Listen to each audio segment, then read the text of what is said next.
Hello and welcome to the Formation Lap podcast. I'm Last Lap Lucy and I'm joined by Ruby Motorsport for some podcasting action. Today we are discussing everything to do with the Formula One pre-season leading up to the first race later this week in Australia.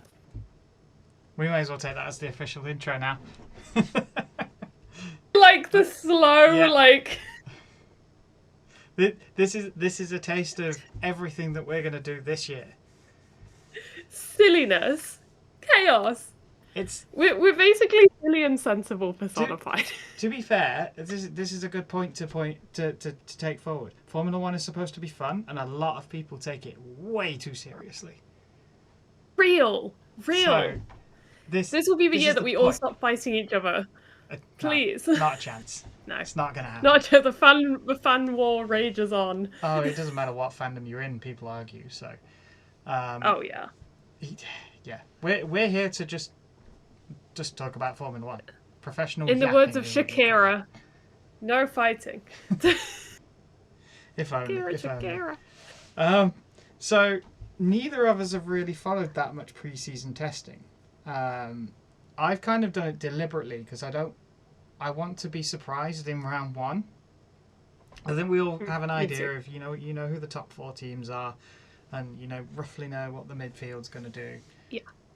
But it's going to be a bit of a surprise what happens in Australia. But also you hear stories. We've all heard about the Mercedes engine and all of the rule changes and everything else. So we've got a broad idea of what's going to happen, but you never really know until you get to. Really, you're not going to know everybody's true speed until you get to qualifying. Because even in free practice, I don't think anybody's going to be going flat out yet. Especially if you're driving a green car. For me, we've all played these games. I've played these games before. Basically, you watch preseason testing and like some random midfielder team does really well because they weren't sandbagging. All the top teams were sandbagging. Someone brings some crazy upgrade that isn't even good. And then like something else happens and something else happens and someone has a crash and everyone's like their year is over. And then I don't know, we all get our hopes up and everything's different. We had the good examples. We had Williams who missed what, day or two of testing? Or was it the shakedown? I forget. It was the shakedown, wasn't it? They missed the shakedown. Yeah. And everyone was like, well, they that's it.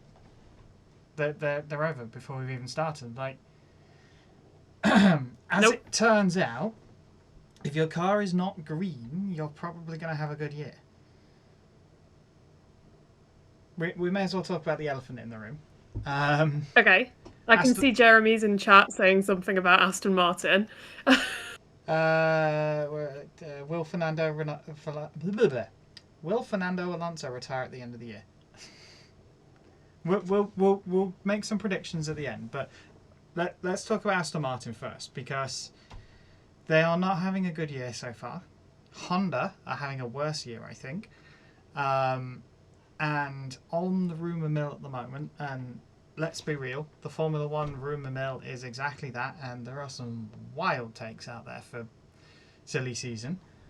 But the current consensus is they are going to run the minimum number of laps possible through free practice to meet the 107% rule, which, if anybody doesn't know, is when you set your qualifying time or with the race director's permission, you have to have set a representative lap time of within 107% of the qualifying pole time. So you have to prove that you're not too slow to race, essentially. Which I don't think is actually, since that rule was introduced, I don't think anybody's gone outside of that. But what their current plan is, run the absolute minimum, do the formation lap, and then pit and retire. Formation lap mentioned. Formation lap. That's us. Destroying the fourth wall. So I have a question. Why are they making themselves do all this 5-lap formation lap? Like, what is the penalty if they fail to achieve even that? I'm not sure. I know they're doing it because it's part of the Concord Agreement. So I think they're contractually obliged to actually turn up and run the minimum. I know they're not doing it, as Jeremy points out in chat, they don't have enough spare parts. So if they run their engine and blow it up, they're done. That's it. So I don't actually know what their penalty is if they breach the Concord Agreement. I just know they're doing it because of the Concord Agreement. If anybody in chat does actually know, or can Google it while we're chatting, let us know. But yeah, it's they have to, basically. So yeah, it's not So, gonna I'm be a gonna good year. devil's advocate this. I've got a coin with me. Hang on. On the other side of the coin, we have the. No, it's a euro. Oh, okay. So we've got that's the €1, and then That the doesn't even have a head backside. on it. Anyway. I guess it doesn't. But I'm not flipping a coin. I'm saying, on the other side of the coin, we've got the. Little tease for me off to Spain in 2 weeks for Formula E, by the way. Shout out. Anyway, there's also the fact that this could maybe be a strategy. Like, I know it's probably not, because this is surely really embarrassing for the PR and the mechanics and literally everyone who's worked tirelessly on this car to not be ready in time. However, we've all seen in previous seasons where, like, a team will stop working on their 2025 car to work on 2026, for example. Is there benefit, maybe, to skipping the first race and just spending longer developing the fundamentals of the car? No. Okay. In terms of let's put on the hat of they want to win the championship, because that's why Fernando Alonso is committed so long with them. They want to win championships. They want to win. That's the whole point. Everybody's there to win. So I don't think there's any benefit of not.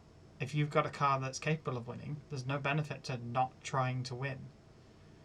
I don't think they're going to do anything good this season based on the and in fairness, as much as they're rumours, their testing didn't go that well.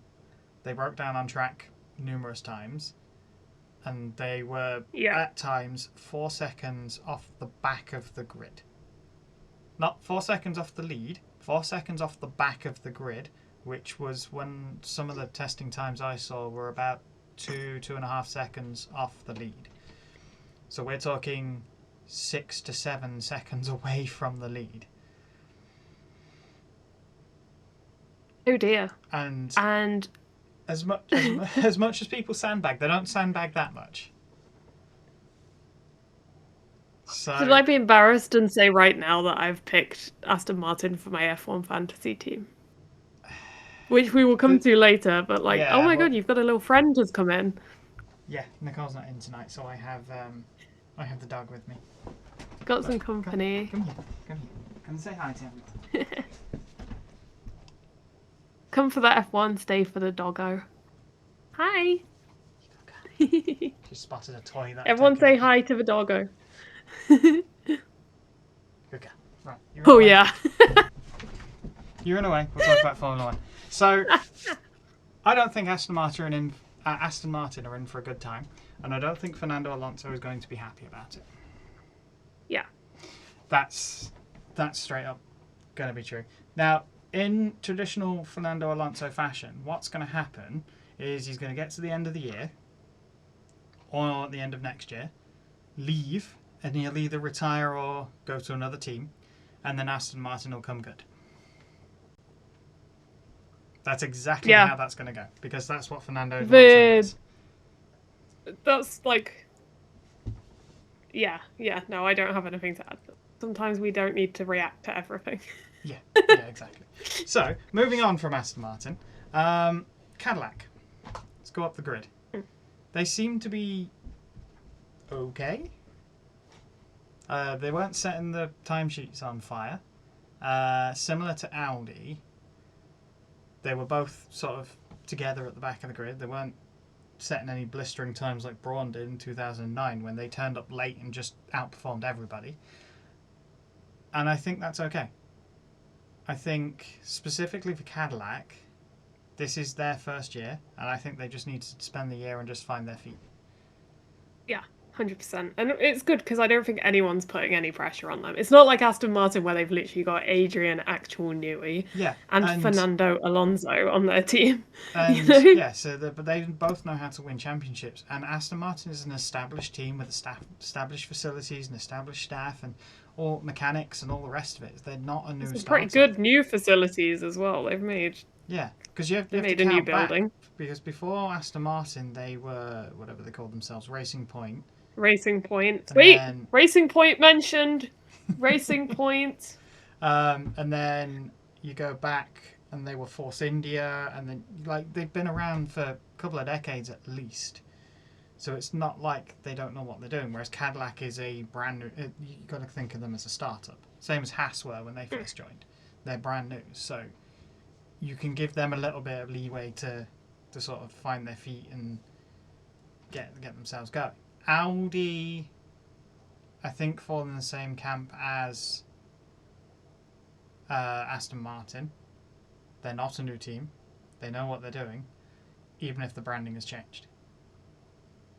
But I still don't expect them to do that well, because historically they haven't. They're also running that, I think I saw it dubbed Zero Side Pod, but in a different way to what Mercedes did, so that may not work for them either. I feel like the racing will be very dull. Yeah, I don't know. So it's hard to say, because we go back to the 2022 regulations when they first came in, and we were promised better overtaking because of the way that the car's designed. They were designed to throw the outwash up in the air, and everybody could follow nicely. And for the first half of the year, that's exactly what happened. Everybody was able to follow. And then the teams worked it out, and then we were back to square one, and if anything, it was worse. I don't know about this year, and I expect the teams are going to do exactly the same thing. No matter what you do with the regulations, downforce and being fast will win out, and they'll find loopholes. They always do. It's how we end up with stuff like F-Ducks and fan cars and six-wheeled cars and all that sort of stuff. We don't get some of that now, but you know, they'll find a way. That's what the teams are there for. So yeah, it was interesting because I've seen a few comparison laps comparing this year's cars to last year's cars. I think one of the most unfair comparisons I saw was, I think it was one of Verstappen's laps from last year compared to Leclerc this year, and that's completely unfair because that's the end of a rule set versus a current rule set. So I saw, I think it was this week I saw it, a comparison of Leclerc's lap from testing versus Verstappen's lap from 2022 testing. So this is more representative.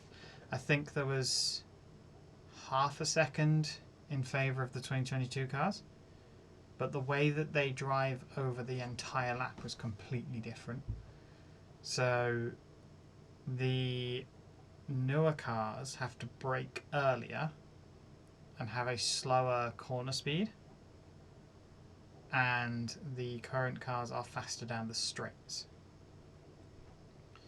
So the top speeds are way higher. So because we've got less downforce, the way that the downforce acts is completely different. That's why we're slower in the corners and faster down the straights. And obviously we've got all our active aero and all that sort of stuff. So obviously top speed's going to be higher down the straights. But a lot of people have said this might lean into better racing, because you've got more opportunities in the braking zones to make more of a difference and that sort of thing. So I think it's going to be all about, because I think Hamilton said this in an interview where it's about traction and coming out of the corners, and the cars are a lot more lively, and this might play more to the strengths of the drivers as opposed to the cars themselves. A wacky input. We should bring back reliability issues Bring them back. I'm hoping these regulations will Yeah. bring them back. I'm Nothing spices up a race like someone's car going kaput and they pull over gently to the side of a road and everything's like, oh my god, and then like half the field's pit and half haven't, and then you've got like a Pierre Gasly at Monza situation, or you've got like that one race at Interlagos when Bottas pulled over and then we had the most crazy finish of all time. Like, bring that back. It Yeah. was so miserable when Well- nothing fun was happening. you might be wishful thinking here because we've got these new engines. Mm. So it may well be that some of them break down to start with. Please But I break don't- down in a safe way. I don't think we need breakdowns and all that stuff. We just need the cars to be able to pass each other. Yes. That's all we've ever asked him. Racing is nothing without overtakes. And we discussed this at length last year where everything was a DRS overtake, which we are no longer going to be able to say, which is great. Yay! But I don't know. I'd be happy if we saw a lot more movement when the cars were getting on the throttle. Because it used to be that they would oversteer quite a lot, and last year you just had none of that. Because the cars were so planted. Yeah, Verstappen I'm said trying to solve a Rubik's Cube. Concentration's high from you tonight. Yeah. This is how I focus. I need to do something with my hands, so I just sit there twiddling it. Eventually, I'm going to look down and it will be correct. Yeah. I don't know how to solve a Rubik's Cube, and I don't care to find out. I'm going to think. Look, check in with our post-season podcast and see if she's worked and I'll out be how to there. do it. Yeah. Right. Anyway, sorry. What was yes. Jeremy saying? Verstappen said the cars are not fun to drive. It's like Formula E on steroids. I think Hamilton said something similar about power management, and I think that might be a thing that a lot of people don't like. But I think what's going to happen is it'll just fade into the background, and we're not going to even notice it's going on because the broadcast doesn't give us every radio message. And I think to start with, we'll get a lot of this as the drivers and the teams and everybody works out how to do all this power management. And I think it'll just go away. I don't think it's going to be an issue longer term. I mean, Jeff Dodds had some words for Max Verstappen. Very polite words, I must say. He basically said, like, Max, if you want to try a real Formula E car, the invite is open. Yeah, Blah, I blah, saw blah, that. blah, blah. We've got some great stuff coming up. Which, honestly, really well handled. I'd- Really well handled. I tell you what, on a Formula E tangent, he's going to do better than any of the influencers they've been putting in the cars recently. Oh, yeah. Oh, God. Let's not To get be fair- sidetracked though. That's a whole different problem. I will say, to be fair, much as I'm not the biggest fan of let's just do influencers, like, it was a pretty smart idea to bring fans into the sport because I talk a lot at work about Formula E, and one time I tried talking to someone and someone goes, hey, isn't that the thing insert YouTuber was involved with once? And I was like, yes! Oh my god! You've heard of it! Like, for a niche championship like Formula E, it is what it needs. Yeah. But it's just as a concept, it's like, oh! That's the problem, is it's not helping their reputation from actual racing fans. Yeah. You can put it in the Yeah. mainstream, but if you ruin your reputation in the process, what's the point? Now, they did say this would probably be the last time they ever do this influencer thing. And not because Izzy Hammond stacked it at like 40 Gs or whatever. not the Actually, only one. because it's the Gen 4 car is just going to be undrivable for the regular person. The Allegedly. Formula cars are undrivable for the regular person. Yeah. Just full stop. If you haven't driven with downforce before, and we've had this when we've been to speak to GB3 and GB4 drivers, especially the GB4 drivers, a lot of them are coming up from karts into Formula cars. First time with downforce, it's completely different. You've got to change your mindset because you can brake so much later and corner so much harder with it. And people who aren't racing drivers don't understand that. I've been driving race cars for 10 plus years now, and I've never driven a Formula car, and I won't understand it. Yeah. And I've never driven anything more than Mario Kart, That's and not I true. won't You've understand. driven a go-kart. You're right. I have driven a go-kart. Shout out to us going karting. Yes. That was a great time. Jeremy's pointing something out about slipstreaming, because last year, obviously, we had so much downforce at high speeds. Darting out from behind a car is fairly straightforward. I mean, Lando did it in the last race. But if you've got less downforce, especially with the wings folded down in the way that they're going to be to give less drag, darting out the last minute is not going to be a thing people can do. And it might make the direction changes down the straight and the weaving a little bit more... I don't think it's going to be dangerous. I think it's going to be a little bit more... I can't think of the word. Exciting. It would be for us. Entertaining. Yeah. Risky. Risky. That's the word. Risky. Yeah. Yes. Because you've got to be...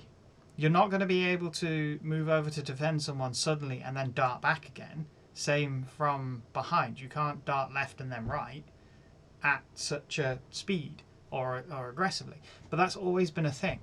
So the drivers will know how close to get before darting out and what speed they can do it in and all of that sort of stuff. So I don't think it's going to be a massive concern, and it's not going to be dangerous. But the drivers, the professionals, every single one of them. Yeah.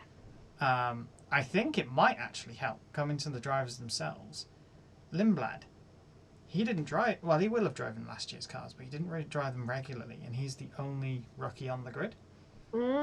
So he might have a slight advantage for getting used to it. I've got a point as well. He is being mentored by Ollie Rowland, Formula E driver. So he can exchange tips about this energy management thing. He was even seen in the Formula E pit lane and in the garage with Ollie Rowland in the Nissan garage, watching and seeing with his own eyes how it all works. So that is so interesting. Yeah, potentially. I don't know how much of it translates from one to the other.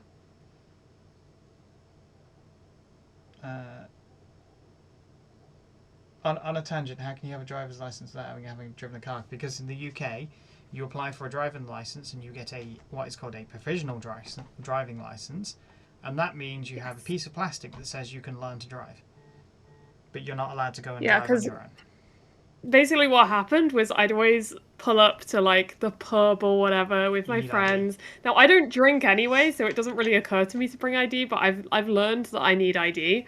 So the amount of times I've been at a pub not even gonna drink and they're like, "Can I see your ID?" and I just have to be like, "Hey, I got my passport. Do you want to see my... Oh my god, let's do a stamp tour." I have got so distracted. Yeah, we are completely off topic, as usual. So do expect you want this a stamp tour? More this year. Look at the stamps! Look at the stamps! Isn't that cool? Don't show the last page because you'll dox yourself. No, exactly. That's why I'm only showing this page. Yeah.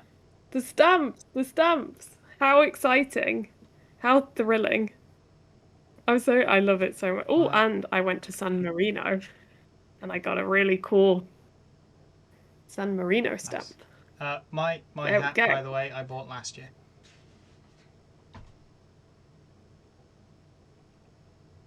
What year is it from? Is it I'm not sure. Last year's or? I was looking on the Nuera website, which is where a lot of them are. And a lot of manufacturers all sell them off the same website. But this was on there.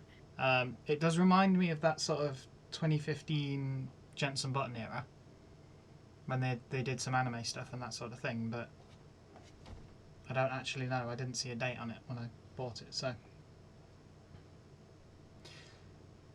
Right, shall we move on? Because we sort of have an announcement. Yes. Because anybody who's not in your Discord server won't have seen this. Join the Discord server. We are doing Formula One Fantasy this year. We have a league set up. So we are using the official fantasy site on Formula1.com. So if you go to fantasy.formula1.com, you'll find it. You've not got your Discord command set up, have you?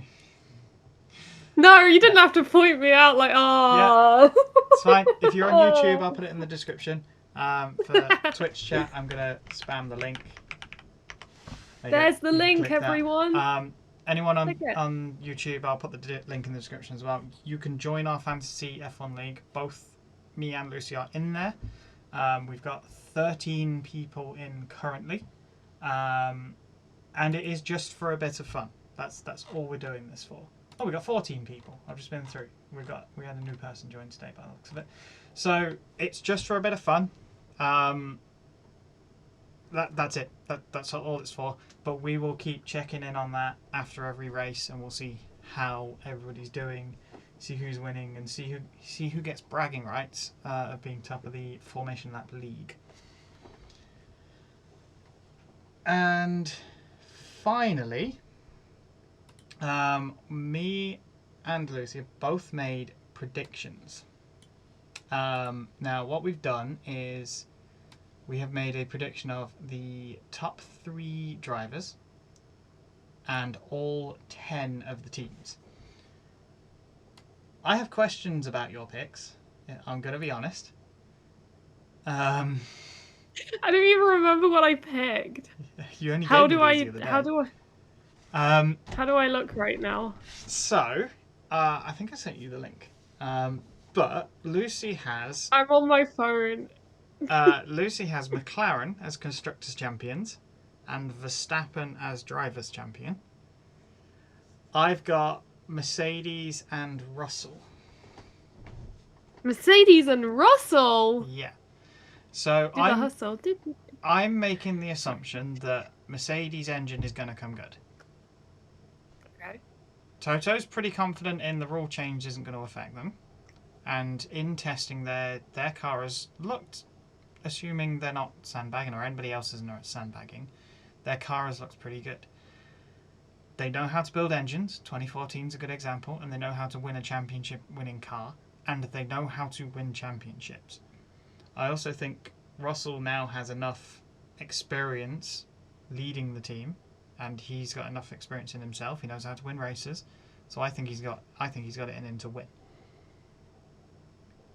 Would he or would he not, in your opinion, crumble under the pressure? We have seen this poor lad have incidents previously. So let's talk about Sakir when he filled in for Hamilton.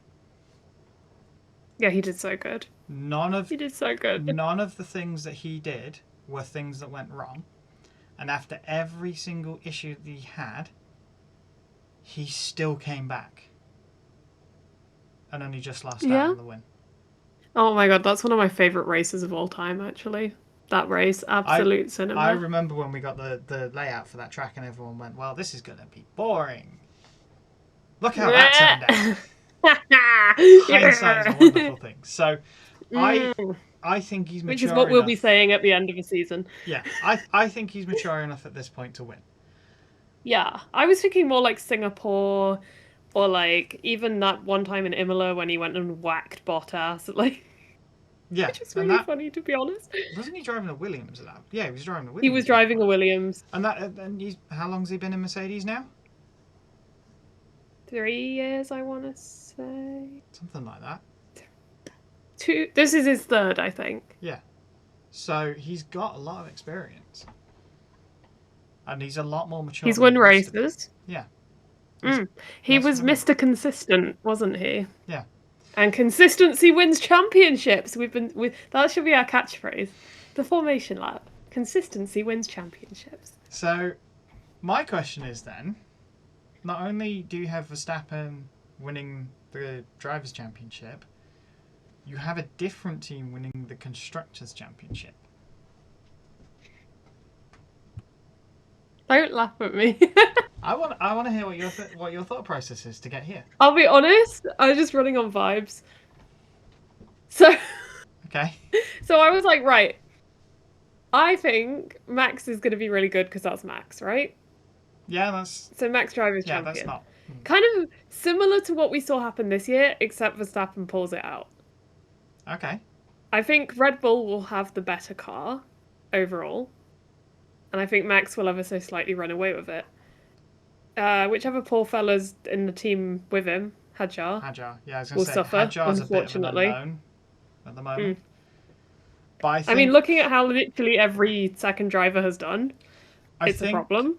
I Hajar's got to step up on where Tsunoda was last year, because Hajar's been with the Red Bull team since the end of last season, so he hasn't had to he hasn't suddenly joined the team and been thrown in at the deep end, and he's got to get to know a whole set of new mechanics and a race engineer, and like Tsunoda did. That's why I said at the end of 2024 that they should have put Tsunoda in from the start. Yeah, but no, agreed. I think Hajar's going to be in a better position. Whether or not he's going to stand up to Verstappen based on historical events with every other driver, no. But he could be the one that breaks the mold. Yeah.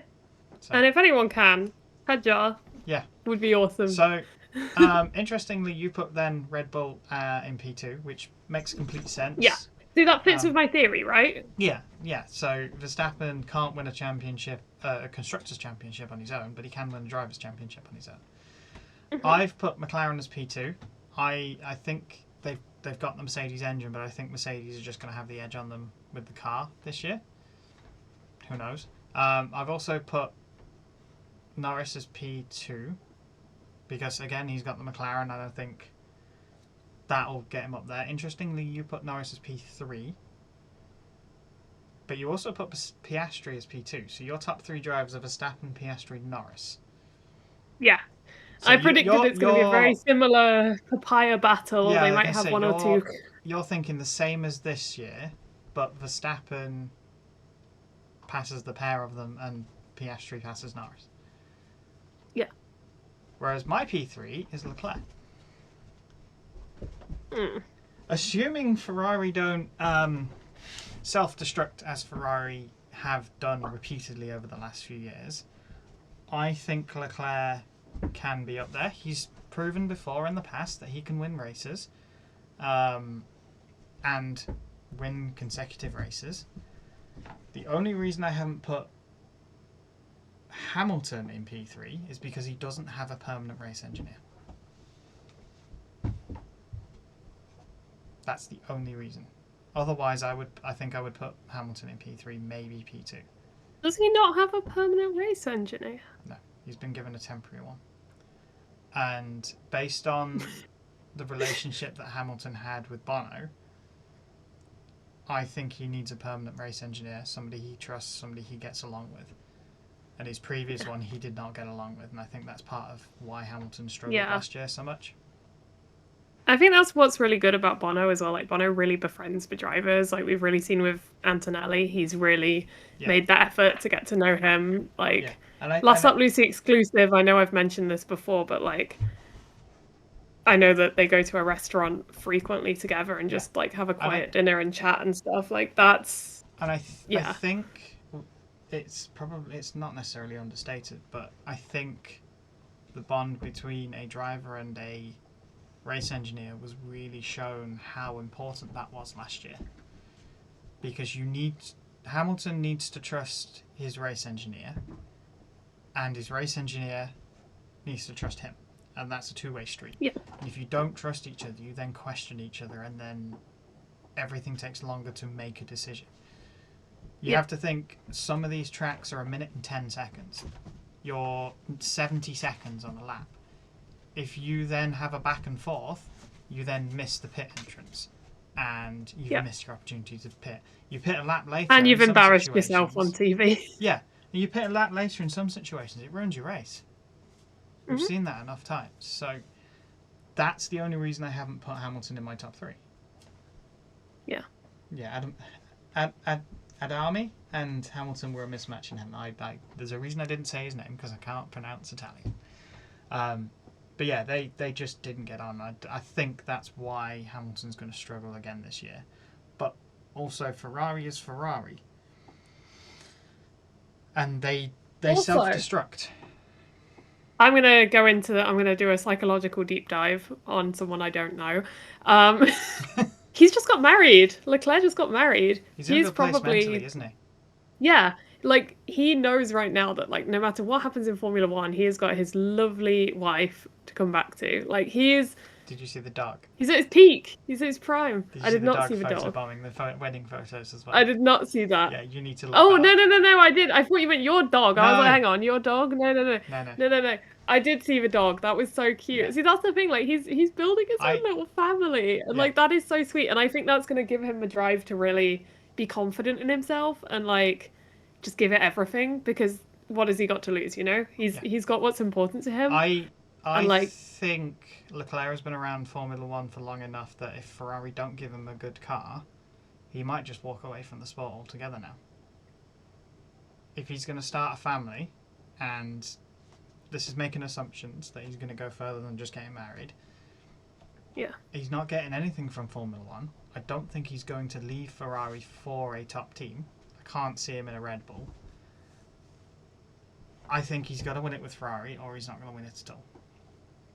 So I don't know. It's hard to tell with Ferrari because Hamilton's been there a year now, and if he's been able to make the changes that he wants to make, I think the team could come good if they trust him. But historically, they tend to only employ Italians, for example, and stuff like that. So I don't know whether they'll have the right people, but they have been shown to be taking on personnel that are not Italian. Yeah. I mean, as a wise poet once said, Scuderia Clowneria. Yeah. Yeah. So I've put Ferrari in P4. I think they're going to do what they did every year. They're going to start good. They're going to come out of the gates running, and then they're just going to implode as they usually do and slip down. They were in P2 at towards the latter half of last year, and they still finished. I'm going to quote my overall. mum. My mum has got the nail on the head with Ferrari. She always says it's like there's too many cooks in the kitchen. Yeah. I think they've got too many resources, too many people. They have to stop and go through this process rather than just vibe it out. Yeah, and this goes back to what I was saying about race engineers and drivers. They need to trust each other, and there's a lot of questions, and you go backwards and forwards, and when tire strategies and pit stops come up, and you've heard it time and time again on the radios.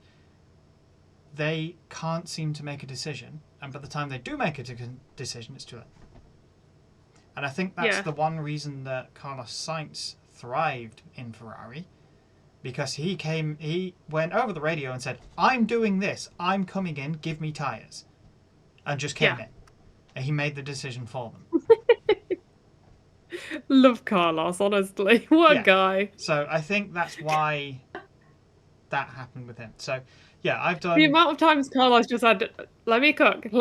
Yeah, I've got a plan. Exactly. So was it Singapore, right? Yes. It's on purpose. It's on purpose. Yeah. He absolute cinema. So yeah, we all have to remember here that in 2020, was it 3 or 4 where Red Bull won every race except one? 23. Yeah.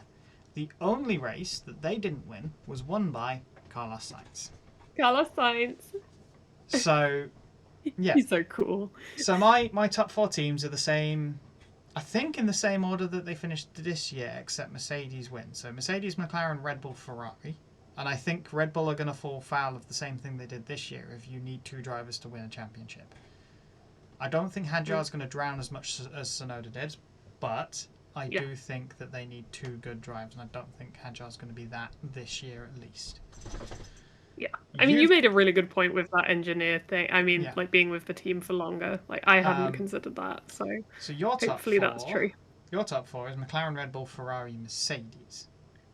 So you don't have as much confidence in Mercedes as I do. So yours is like if the engine works. Mine is if the engine doesn't work. Yay! Yeah. Say our McLaren, Red Bull, Ferrari, we have both in the same order. You just have Mercedes in 4th, and I have them in 1st. Yeah. So, you know. So the biggest question I have about your picks is P5.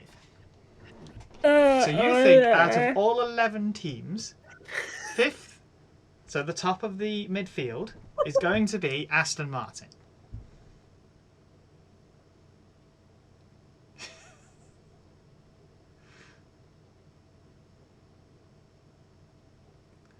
I have questions. The big one is why. What makes you think that? Well, I'm not here actually. Well, firstly, I didn't realize how bad the issue. I'm gonna stand up. Firstly, I didn't. Oh my god. You're gonna get on your soapbox now and defend yourself. Hello. I didn't realize how big the issues were. I'm not gonna lie. Okay, you've not followed testing at all. No, I was busy. I was busy. I'm posting this in your Discord. We've been talking about it in your Discord. You've got no excuses. This is locked in, by the way. I'm not changing this. Locked in, Lucy. No, so that's what, right? I'm standing on business. I'm standing on business, and I think they're going to figure it out, and it's all going to be okay. So if we get to the end of the year and they're above... Because I've got them in 11th place. I have zero faith in them here. So if they're anything closer to P5 than that, I'm going to have the egg on my face, and I'm going to have some humble pie. Even if I just don't see being below, like, Haas and Cadillac and Audi. I just can't see it. I've just gone very similar to this year. Nothing will change. I just think they have such deep-rooted issues that... Okay, I don't think they're going to have a pointless season, but I do think they're going to be at the back for the majority of the year.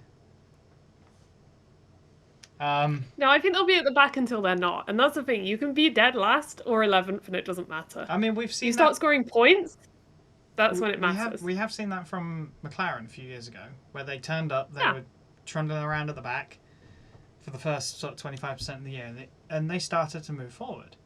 But I don't think... That's when they had issues with the car. From what I hear, the car is bad and the engine is bad.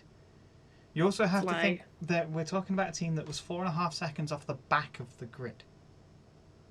When we had HRT, Manor and Virgin, they weren't even that far off the back of the grid. Anyway, let's move on, because I've picked Williams as P5.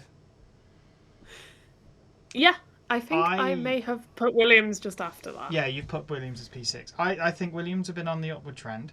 They've got a strong driver pairing in Sainz, as we've talked about, and Albon.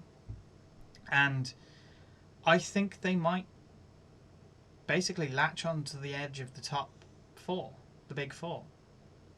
Because as much as they're a customer engine team, they're still a works team. Williams have been around long enough to know what they're doing, as much as the people in charge have changed. They've been on an upward trend the last few years, and I think this could be a year that they've come good. They had a strong finish to last year. And yeah, you've obviously got nearly as much faith in them and putting them in P6. So, see, look, either I'm going to be happy or I'm going to be right. Yeah. Probably. And I think much the same with Haas, actually, because I've put them in P6. I think they're on that upward trend. They've been doing good the last couple of years. They've now got Toyota on board.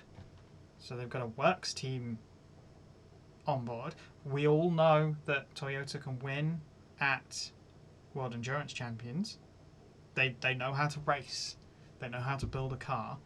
And they know how to build rally cars as well. This is the other side of the thing. And Toyota have been in Formula 1 before, so this is not new ground for them.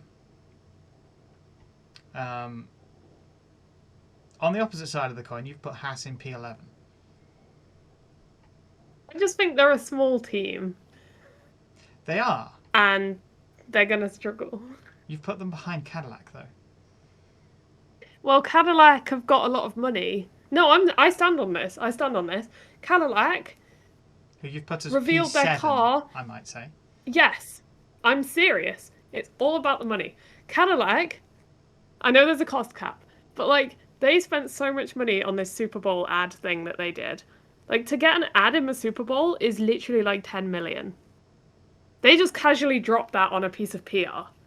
They are going to have state-of-the-art everything. I'm certain. Like, if they didn't believe they had something good, they would not be making such a big fuss. I think they're going to become the top American team. And I stand on business with that. I stand on it. The phrase that springs to mind is all the gear, no idea. So you can spend all the money in the world on a supercar, and you've seen this before, but if you don't know how to drive it, you will crash it. But they've got Perez and Bottas. Yeah, and who are very competent. I don't mean the drivers directly. They're going to be fine.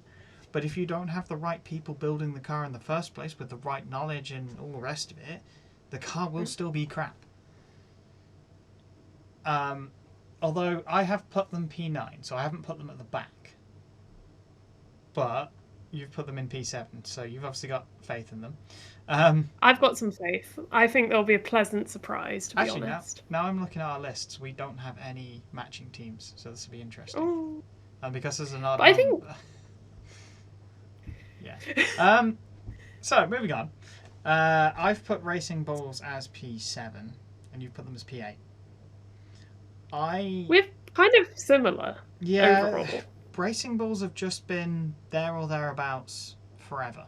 They're a midfield team. They're, let's be honest, they're there as Red Bull 2, and they are just for cultivating drivers for Red Bull. So they're in the background, as much as nobody out loud directly says Racing Bulls is the Red Bull number 2 team. They are there to be a midfield team to give drivers experience before joining Red Bull. And I think their background brief is don't make your car too fast. Even if they have had wins and podiums and all sorts of stuff in the past. But I think they're just going to be in the midfield again. Midfield. Midfield, yeah. Yeah. Moving down, I have Audi next in P8, and you've put them as P10. So you've got less faith in them than I have. They're not a great team to begin with as Sauber, and now they've also got to move stuff. It's like, The last couple of years they've been coming good. Hulkenberg's a solid driver. He had his Hulken podium last year. Yeah. And they were knocking out between him and Bortoleto. They were knocking out some solid, consistent results towards the latter half of last year. And you've got to assume they stopped developing their 2025 car and moved on to 2026 halfway through the year. So I don't know. I don't know whether they'll beat Racing Bulls or not. But again, this is another midfield team that's always been there and in about that position. I've then put Cadillac in P9. Basically because I don't think the other two teams I've put at the back will beat them. But I think your prediction for Audi in P10 is just, if their car doesn't work, that's probably where they'll be. You've put Alpine in P9, and I've put them in P10. Alpine's had a tractor for the last couple of years, and I don't think it's going to get any better. Yeah. Basically. Yeah, agreed. Yeah. They've not had a good management structure over the last couple of years either. They didn't have a team principal for a long time. Have they appointed someone now? Team principal. Isn't it Jonathan Wheatley? Yes, I think so. So, anyone answer? They didn't have one for 6 months or something daft like that. So, I just don't think they're going to get it together. Yeah, that's what Aston Martin's car is. That's why I've put them in P11. Rubbish! Yeah, so I think the midfield is going to be the most contested. And I suspect one of the front runners are just going to run away with it again, because that's usually how these things go. It's not usually until we get to the end of a set of regulations that we have a bit more of a challenge for the championships. That's just how I see it. So yeah, if anybody's got predictions, leave them in our YouTube comments. We can refer back to them at the end of the year, because we're going to do a post-season podcast, and we'll catch up on the year as a whole, and then we'll bring up these predictions and see how we fared, and then we'll also then go through our fantasy league and see who's won that as well, and see, but importantly, who out of me and you won as well. Me. But right, prediction, I'm putting that down. I don't know what your team looks like. That's the other thing. So I'm not sure. But if we have a Aston Martin's in there.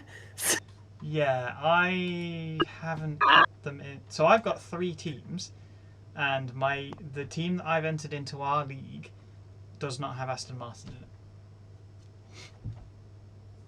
But it also doesn't have Mercedes in it, interestingly. I've also Mine. because you get 3 teams, I've also done a team where I've picked both Cadillac drivers, both Audi drivers, an Audi and a Lindblad. Cadillac, and I've picked Lindblad.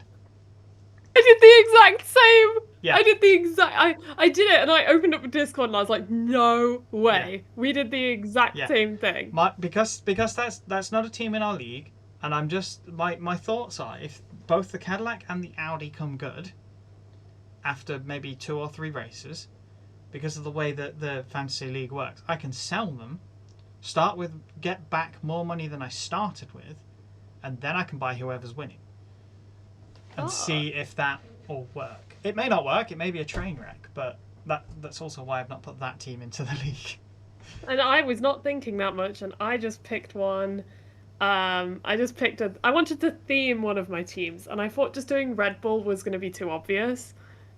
So I was like, somebody on your Discord did do that. Yeah, Racing exactly. Bulls, all Red Bull. So. Was that Tom? That was probably I think Tom. So, yeah, Tom I think likes so. them. So Shout out Tom if you're watching. I think the link's going to be interesting. We've got 14 people in it. Hopefully we'll get a few more people join.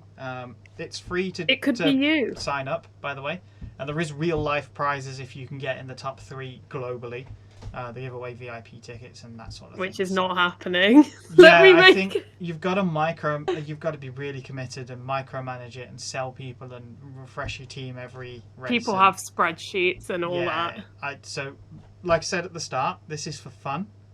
There's no prizes on offer, just no bragging rights spreadsheets in Lucy's Discord. Maybe we'll make a special role for someone. Yeah, league winner or something like that. 100% can do that. Yeah, I think as long as the cars can overtake each other, this will be a good season. And that's all we want from racing. Cars that can overtake each other. Yeah. Yeah? Yeah, that's it. I think that's Is that the note we're ending on? Yeah. Because that's a good note. We just want good racing. That's all, we want racing. Yeah. So, I think, unless you've got any other predictions you want to make? No. Why don't we both make a really random prediction? Just something completely wild and see how close we got. Alright. A driver... Pick a winner that's not in the top 4 teams.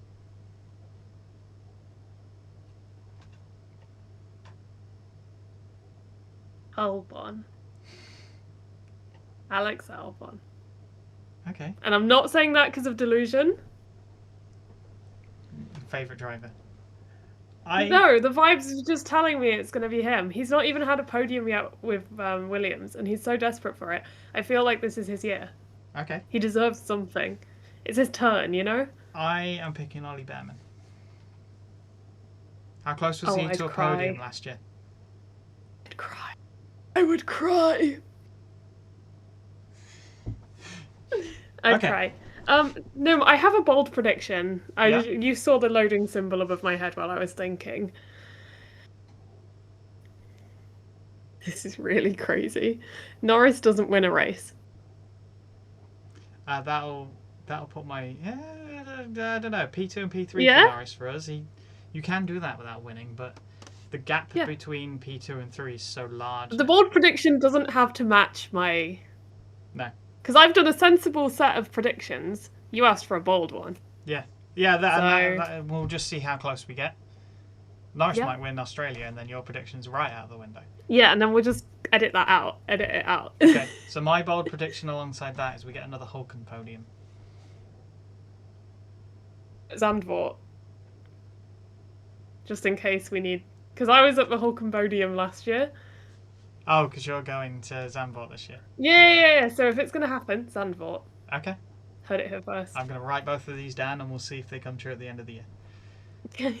Oh, it's so embarrassing for me. Oh, Aston Martin on the podium as well. Predictions. That's what they were for. Aston Martin on the podium. Yeah. Okay. Right. Before we get too wild, let's cut it there. Okay. Oh, We can also, you can share your predictions in the Discord. Yes, yeah. I do that every year. Yeah, and if you Share want, 'em. if you want to be featured on the podcast again, put them on the YouTube comments, and we'll read through any comments from this video at the end of the year, and we'll see if anybody got close. Yeah. Brilliant. Cool. Right. Thank you for watching, everybody. We will see you after round 1, which is this weekend. We'll be back on Lucy's channel this time next week as well. Have a lovely day, everyone. Bye. Why am I posing?